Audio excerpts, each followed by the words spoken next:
सर्दियों में नज़ला, ज़ुकाम, खांसी, बुखार, छाती की जकड़न से बचने का अनमोल टोटका मैं आपके साथ आज शेयर करने जा रहा हूँ।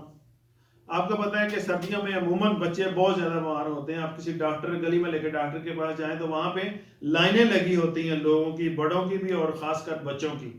ये मौसम है खुश्क सर्दी का या तर सर्दी का। इसमें अमूमन बीमारी ये है, कौन सी अटैक करती है? नज़ला, ज़ुकाम, खांसी, बुखार और छाती की पेन या जकड़न।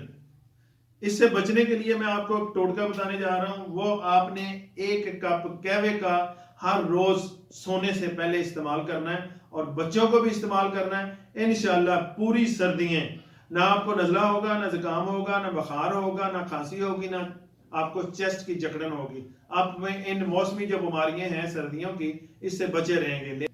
मलट्ठी लेनी है, सौंफ लेनी है, छोटी इलायची लेनी है, सब्ज कहवा लेना है। जितने कप आपने बनाने हैं हसबे जरूरत डाल के आपने कहवा बनाना है। सोते वक्त हर दूसरे या तीसरे दिन एक अंडा भी बच्चों को दें साथ, और ये कहवा बना के 1 कप रात को सोते वक्त पिए, खुद भी और बच्चों को भी दें। आप इन मौसमी बीमारियों से बचे रहेंगे, तंदुरुस्ती रहेगी और आपको इन बीमारियों से छुटकारा मिलता रहेगा। प्लीज इस मेरी वीडियो को ज्यादा ज्यादा शेयर करें। इसी के साथ मैं इजाजत चाहता हूँ, मिलता हूँ नेक्स्ट वीडियो में। तब तक के लिए खुदा हाफिज।